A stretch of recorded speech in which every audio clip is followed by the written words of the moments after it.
그동안 우리가 보았던 누가복음 9장은 제자도의 본질을 강조하시면서 예수님을 따르는 길이 어떤 길인지를 잘 주님은 말씀해 주셨습니다. 예수님은 12제자를 부르시고 그들에게 또 귀신을 제어하는 권능과 병 고치는 능력까지 제자들에게 주셨습니다.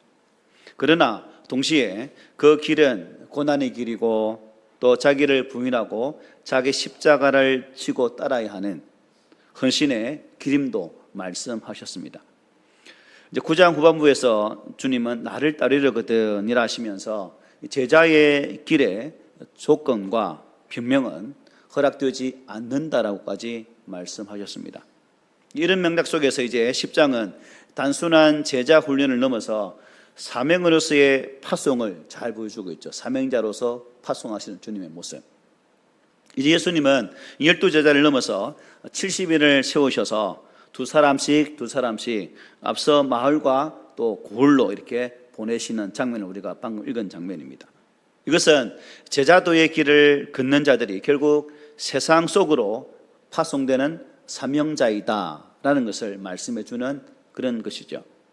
제자가 된다는 것은 머물러 있는 것이 아니라 반드시 보냄을 받은 자리로 나아가는 것이다 하는 것을 깨닫게 되는 말씀이죠. 따라서 9장의 말씀은 제자의 길을, 이제 10장의 말씀은 제자의 사명을 강조하고 있다 하겠습니다. 주님을 따르는 길은 곧 주님을 위해서 세상에 나아가 복음을 전하는 길로 이어진다는 거죠. 그런 측면에서 오늘날 구원받은 우리 또한 주님의 사명자들이죠.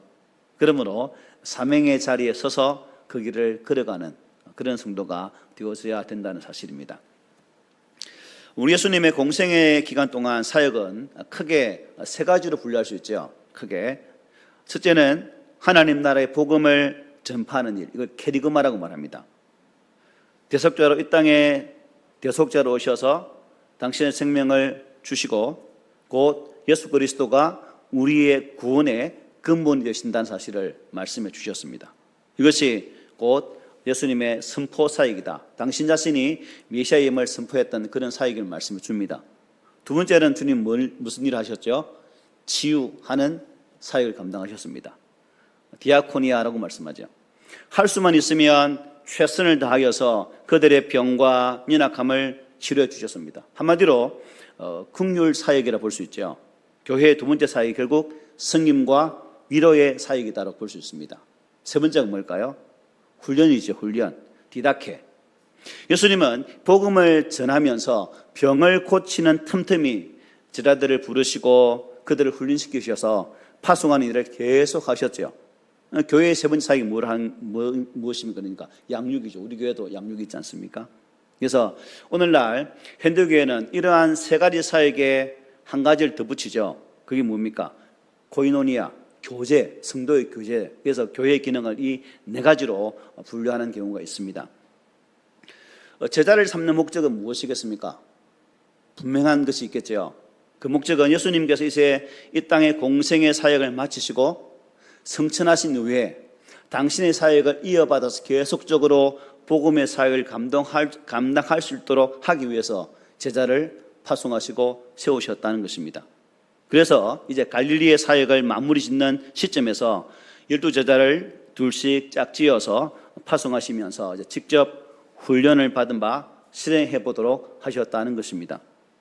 자, 예루살렘으로 올라가는 여정 중에도 제자들을 계속 훈련하는 그 예수님의 사역은 계속되고 있죠. 오늘 본문 1절에도 이렇게 말씀해요. 그 후에 주께서 따로 70인을 세우사 친히 가시려는 각 동네와 각 지역으로 둘씩 앞서 보내시며 라고 말씀하십니다. 여기서 우리는 두 가지 중요한 그러한 정보를 얻을 수가 있습니다. 첫째가 뭡니까? 예수님께서는 70명의 전도대를 따로 구별하여 세우셨다는 것입니다. 전도대를 따로 구별하여 세우셨다. 기존에 12명의 제자를 제외한 또 다른 숫자지요. 우리는 이 70이라는 숫자, 이 숫자에 또 의미를 한 번쯤 부여할 필요가 있다 하겠습니다. 성경에는 보면 숫자들이 많이 등장하죠. 특별히 12는 무엇을 뜻하죠? 12지파를 의미하기도 하지만 또 하늘의 수 3과 땅의 수 4, 둘을 뭐 한 거예요? 곱한 수. 이게 무슨 숫자일까요? 완전수라고 부릅니다. 완전수. 12명의 제자를 뽑음으로 전 세계 모든 민족으로 제자를 삼으시려는 예수님의 마음이 또 12제자를 세우는 그 장면 속에서 우리는 볼 수가 있다는 거죠. 그렇다면 여러분, 이 70이라는 숫자는 무엇을 의미할까요? 70. 하늘의 수 3, 땅의 수가 뭐라 했죠? 동서남북 4. 더한 수가 뭐예요? 7이죠. 7에다가 완전수 10을 곱한 게 70입니다. 결국 70도 뭐예요? 완전수에 가깝다는 거죠. 민수기에 보면 광야에서 백성들을 지도하는 일에 모세가 많이 힘들어합니다. 그때 하나님께서는 모세를 불러서 70인을 따로 세워서 너의 사역을 이렇게 돕도록 하라고 말씀하시는 장면을 엿볼 수가 있어요. 그리고 훗날 이제 사내들인 공회도 이 민수기의 말씀을 따라서 몇 명일까요? 70인을 세우는 것을 볼 수가 있습니다. 어쨌든 예수님께서 이 70명의 전도자를 따로 세우신 것을 그것은 아주 상징적인 뜻이 있다는 것을 볼 수 있는 부분이죠. 모세를 돕기 위해 70을 장로를 세웠듯이 예수님의 구원 사역을 도울 새 시대의 영적 지도자 70명을 세웠다고도 볼 수가 있다는 것입니다. 훗날 예수님께서 이제 승천하신 후에 여러분 마가의 다락방에는 몇 명이 모였죠? 120명이 모여 있었던 장면을 우리가 사도행전을 통해서 볼 수가 있습니다. 시간이 지날수록 더 많은 지자들이 주님의 사역을 이어가는 모습을 성경은 우리에게 잘 소개를 해주고 있다 하겠습니다. 두 번째로 뭐냐면 예수님의 여정은 그냥 되는 대로 그때그때 대충 그렇게 된 것이 아니라 철저한 계획 속에서 이루어졌다는 거죠. 오늘 1절의 말씀에 보면 이렇게 말씀하죠. 친히 가시려는 각 동네와 각 지역으로 둘씩 앞서 보내셨다 말씀해요. 자, 둘씩 짝을 지어서 파송하시면서 아무데나 되는 대로 가서 말씀을 선포하라는 것이 아니죠. 친히 가시려는 각 동네와 각 지역으로 둘씩 앞서 보냈다. 그러니까 2명씩 짝을 지어 그럼 몇 팀이 되는 거예요? 35팀이 되는 거죠. 각자 주어진 동네와 지역이 있었다는 것을 이 말씀을 통해 볼 수가 있습니다. 자, 그렇다면 여러분, 이들의 사명은 무엇일까요? 단순히 예수의 말씀을 전하는 것도 있겠지만 예수님께서는 앞서 가고자 하는 동네와 마을로 보내셨다는 것은 예수님이 미리 그 동네에 가서 당신 오심을 또 준비하는 그러한 사전 작업, 전쟁터를 얘기한다면 척후병과 같은 그런 역할을 하는 그러한 사람이라 볼 수 있습니다. 구체적인 내용은 알 수 없지만 예수님의 일행이 어떻게 예루살렘까지 무사히 도착할 수 있었는가를 유추해 볼 때 이들의 역할이 아주 컸다라고도 볼 수 있다는 거죠. 예수님은 이 70명의 제자를 파송하시면서 그들에게 이렇게 말씀하셨어요. 우리 2절은 같이 읽어보겠습니다. 시작. 이르시되 추수할 것은 많되 일꾼이 적으니 그러므로 추수하는 주인에게 청하여 추수할 일꾼들을 보내주소서 하라. 아멘. 여기 보니까 그들을 무엇에 비유하고 있습니까? 추수할 일꾼에 비유하고 있어요. 이 비유는 지금 예수님의 그 마음을 아주 잘 표현한 그런 말이기도 합니다. 지금 예수님은 어디로 올라가는 길이죠? 예루살렘으로 가시는 중입니다. 무엇하러요? 죽으시러, 잡히시러. 결국 지금 예루살렘으로 마지막 걸음을 옮기시면서 당신의 공생의 사역, 즉 십자가 사역을 이루기 위해서 예루살렘 올라가시면서 각 마을로 추수할 일꾼들을 보내시는 장면이죠. 구원받아야 할 많은 영혼들이, 구원받기를 간절히 기다리는 영혼들이 주님의 눈에는 어떻게 해요? 계속 밟혔다는 겁니다. 선이 보였다는 겁니다. 한 영혼이라도 더 구원하시고자 하는 주님의 마음이 이 말씀 속에 잘 담겨 있다는 거죠. 그래서 이 세상을 뭐예요? 추수밭에, 전도자를 무엇에 비유하고 있습니까? 추수할 일꾼에 비유하여 말씀하고 있다는 거죠. 결국 이 말씀은 종말론적인 그러한 말씀으로도 볼 수가 있습니다. 자, 예수님이 마지막 때, 즉 재림하실 때에 뭐라 말씀하시죠? 추수꾼이라고 말씀합니다. 그리고 그때 무엇과 무엇을 알곡과 가라지로 구분하신다고 말씀하죠. 결국 주님은 이제 당신의 마지막의 길을 걸어가시면서 장차 되어질 그 일까지도 이 말씀을 통해 우리에게 잘 보여주시고 있다 하겠습니다. 이렇게 종말론적인 표현을 사용하셨다는 것은 우리 주님의 마음이 그만큼 뭐 뜻하는 거죠? 절박하다는 겁니다. 간절하다는 겁니다. 한 사람에게라도 더 구원의 소식을 전하고 싶으신 그 마음이 강렬하셨다라고도 볼 수가 있는 거죠. 그런데 예수님은 추수할 일꾼들을 더 많이 보내달라라고 뭐하라? 기도하라고 말씀해요. 당신께서 주가 되시면 친히 모자란 숫자를 아시고 파가셔서 그 숫자만큼 보내주시면 될 것인데 주님은 뭐라 해요? 보충해 달라고 기도하라고 말씀하고 있어요. 구원의 주체자이신 주님께서 왜 기도하라고 말씀했을까? 여기서 우리는 하나님의 일하시는 영적인 원리를 엿볼 수 있는 부분이죠. 하나님은 전능하신 분이시지만 모든 것을 강하게 움직일 수 있는 분이시지만 구약에서 또한 신약까지 하나님과 예수님께서 사역하심에 있어서 꼭 하나님은 누굴 세우십니까? 당신의 대리자 사람을 세우셔서 주의 사역을 감당하는 모습을 볼 수 있다는 거죠. 우리 주님도 이 땅에 오셔서 12제자를 부르시고 그들을 통해서 주의 구원의 사역을 이루시는 모습을 보게 된다는 사실입니다. 그러므로 하나님이나 예수님이나 언제나 사람을 통해서 일을 하신다는 거예요. 그러므로 이 분명한 말씀 속에서 특별히 중요한 게 뭐냐면 주님의 부르심 앞에 순종하는 사람들을 통해서 하나님은 일을 하신다는 거예요. 그러므로 이 마지막 시대에 종말적 시대를 사는 우리가 구원받은 백성으로서 이 말씀을 통해 과연 내가 해야 될 일이 무엇일까? 우리 또한 이 제자의 부르심처럼 70인이 파송되어 나가는 것처럼 이 마지막 시대에 주의 거룩한 부르심 앞에 끼어있는 자들로 서가야 된다는 사실을 분명히 깨닫게 되는 부분이죠. 그리고 여기서 기도하는 것은 누가 기도하는 거예요? 전도하는 사람이.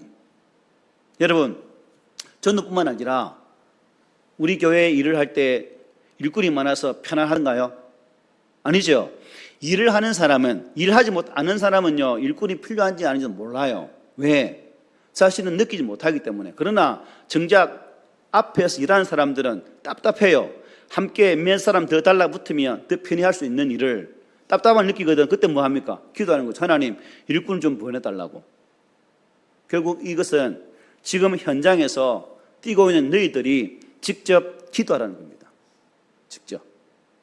어떻습니까? 여러분들은 주님의 교회를 세움에 있어서 이 땅에 하나님의 뜻을 이루는 한 부름받은 사명자로서 이 주님의 이 말씀처럼 주의 일들을 감당함에 있어서 답답함을 느끼면서 일꾼이 없음을 간절히 느끼면서 이런 마음으로 혹시 기도하고 계신지요?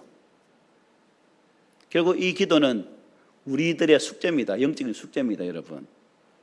만약 저도 여러분도 이 말씀 앞에 아무 감흥이 없다면, 전혀 느낌이 없다면, 아무 깨달음이 없다면 저와 여러분들은 지금 전혀 일을 하고 있지 않는 방관자이다 라고도 볼 수 있다는 거죠. 방관자입니까? 일꾼입니까? 어때요? 일꾼임을 믿습니다. 그래서 주님이 이렇게 기도하시라는 것은 순종하는 사람, 기도하는 사람을 통해서 하나님은 당신의 뜻을 이루어 가시기를 원한다는 사실을 항상 우리 가슴으로 느꼈으면 합니다. 여러분, 기도는 그냥 나오지 않죠, 그죠? 절박한 마음이 기도의 자리로 이끕니다. 요즘 우리가 사는 세상이 점점 나아가는 모습을 보면 한심하기도 하고 참 마지막 때가 더 가까이 왔다는 것을 절실히 느끼는 시대에 우리가 살고 있습니다. 지금 우리가 사는 세상이 곧 추수를 기다리는 밭과 같은 상황이다. 그 밭에 나가서 일할 사람이 누굴까요? 보내주소서 찬양했잖아요, 아까, 그죠? 이사야 서예를 통해 주신 말씀 아닙니까? 주께서 부르실 때 주님, 내가 여기 있사오니 나를 보내주십시오. 나를 추수꾼으로 세우셔서 그 휘어져가는 추수밭에 가서 일할 수 있는 사람으로 써주십시오 라고 고백해야 되지 않겠습니까? 우리가 그렇게 고백하는 성도들 되기를 소망합니다. 그런데 이 3절은 전도대를 파송하면서 예수의 마음이 잘 드러나고 있어요. 보니까 갈지어다 내가 너희를 보냄이 어린 양을 유리 가운데로 보냄과 같도다. 양, 아시는 것처럼 약한 동물입니다. 양떼가 있는 곳에는 항상 뭐가 있습니까? 늑대나 이리들이 잡아먹으려고 항상 무리를 지어서 나타나죠. 양은 목동이 없으면 안전을 전혀 보장을 받지 못하는 그런 동물입니다. 그만큼 이제 70인 전도대가 나가서 대면해야 하는 세상은 어떤 세상이라는 거죠? 악하기 그지없는, 악으로 그야말로 물들어 있는 그런 세상이다 하는 것입니다. 앞서 12제자를 파송하실 때도 이렇게 말씀하셨어요. 마태복음 10장에서 이렇게 말씀하셨는데요. 사람들을 삼가라. 그들이 너희를 공회의에 넘겨주겠고 그들의 회당에서 채찍질을 하리라. 또 너희가 나로 말미암아 총독들과 임금들 앞에 끌려가리니라고 주님 말씀하셨어요. 12명을 보내실 때도. 악한 세상의 실상은 예수님이 몸소 인간의 몸을 입고 오셔서 당신께서 겪어보셨습니다. 사실 예수님께서 가르치신 그 말씀들, 여러분 얼마나 은혜롭고 서기관의 바리새인들이 전혀 가르치지 못했던, 들어보지 못했던 말씀을 많이 전하지 않았습니까? 그리고 약한 자를 위로하시고 병든 자를 치유하시고 죽은 자를 살리시며 이 땅에 생명의 복음을 전하셨던 주님의 걸음. 그렇다면 이런 메시아가 오셔서 사역하는 이 장면 속에서 서기관 바리새인들은 구약의 말씀에 예언되어진 그 메시아로 이 예수를 알아야 되지만 그들은 그렇게 하지를 않았어요. 자신들의 기득권이 빼앗기기를 싫어하면서 오히려 예수를 배척했고 결국 예수를 십자가에 내어놓는 그러한 지경에 이르게 된다는 사실을 우리는 성경을 통해서 이미 잘 알고 있습니다. 지극히 선하고 죄가 없으신 예수님이 핍박을 받고 죽었다는 것 하나만으로도 세상이 참 악하다 하는 것을 잘 증거하는 단적인 예라고 볼 수가 있죠. 그것은 어둠이 조그마한 빛에도 물러가듯이 세상은 빛이신 예수님을, 어둠은 그 빛을 용납하지 않았다는 겁니다.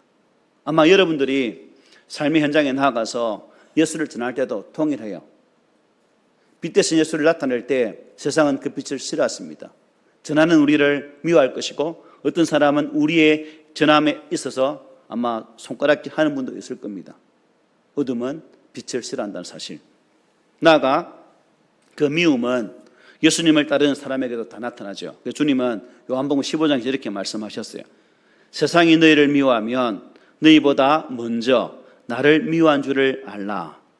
너희가 세상에 속하였으면 세상이 자기의 것을 사랑할 것이나 너희는 세상에 속한 자가 아니요 도리어 내가 너희를 세상에서 택하였기 때문에 세상이 너희를 미워하느니라. 여러분 세상이 여러분 미워하던가요? 미워해야 이 말씀이 맞는 말인데. 그리고 마태복음은 이렇게 말씀했어요. 나로 말미암아 너희를 욕하고 박해하고 그리스로 너희를 거슬러 모든 악한 말을 할 때에는 너희에게 복이 있나니 기뻐하고 즐거워하라. 하늘에서 너희의 상이 큼이라. 너희 전에 있던 선지자들도 이같이 박해하였느니라. 결국 복음 안에 있는 자, 주 예수 그리스도 안에 있는 자는 세상으로부터 박해를 받을 수밖에 없다라고 분명히 주님은 말씀으로 우리에게 증거하셨습니다. 그렇습니다. 전도자들이 보냄을 받은 세상은 하나님을 대적하고 하나님의 이름을 모독하는 세상입니다. 선하신 하나님의 창조 질서를 거역하고 죄악과 폭력, 거짓과 위선, 탐욕과 음란으로 가득 찬 세상입니다. 그래서 사도 베드로는 성도들에게 뭐라 말씀했습니까? 우리 이 말씀 한번 읽어보겠습니다. 시작. 근신하라, 깨어라, 너희 대적 마귀가 우는 사자같이 두루다니며 삼킬차를 찾나니. 아멘. 근신하라, 깨어라, 너희 대적 마귀가 우는 사자같이 두루다니며 삼킬차를 찾는다 라고 경고했습니다. 정신을 차리라는 거죠. 영적으로 깨어 있으라는 말씀입니다. 만약 우리가 세상과 짝한다면 세상은 우리를 절대로 건드리지 않을 것입니다. 그러나 하나님의 진리의 말씀대로 살려고 하면 돌연 이리 때들처럼 우리를 협력해서 공격할 것입니다. 미워하고 핍박할 것입니다. 그 순간 나 자신이 이리 가운데 있는 어린 양임을 금방 알 수 있죠. 그리고 그때 우리는 오히려 뭐 해야 될까요? 기뻐해야 된다고 성경은 말씀해요. 세상으로부터 핍박받을 때 오히려 기뻐해라. 기뻐할 수 있겠습니까? 우리의 신앙 인격이 성장하면 할수록 복음 안에 거하게 될 것이고 또 복음 안에 거하면 갈수록 세상은 우리를 더 힘들게 할 것입니다. 그때 오히려 우리는 기쁨으로 주의 길을 열심히 달려갈 수 있는 그런 신실한 성도가 되시기를 바랍니다. 그런데 주님은 3절에서 뭐라 말씀하셨어요? 갈지어다 라고 말씀하셨죠. 갈지어다. 어디로요? 이리 가운데로. 이리 가운데 가래요. 강한 명령이거든요.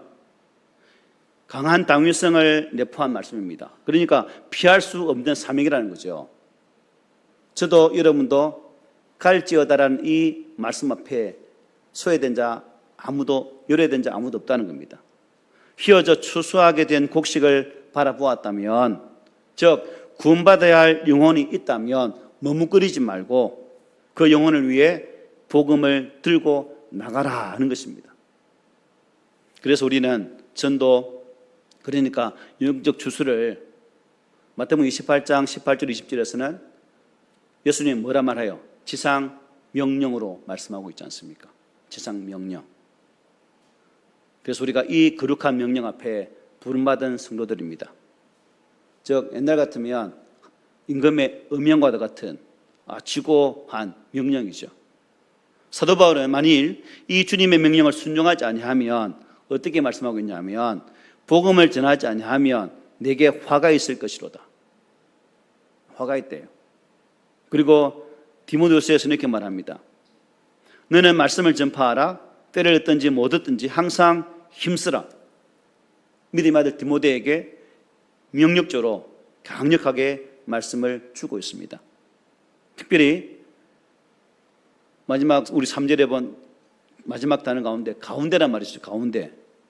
주님은 우리를 이리 때가 우글거리는 한가운데로 가라는 거죠. 어쩌죠 이제? 이리 때가 버글버글거리면 다 죽게 되어 있는데 그 주님은 그 가운데로 가래요. 그 속에 들어가서 구원받아야 할 영혼, 구원되어져야 할 영혼들에게 복음의 말씀을 전하고 그들을 추수하라고 말씀하고 있다는 겁니다. 주님께서 우리를 보내신 곳은 여러분 세상 한가운데입니다.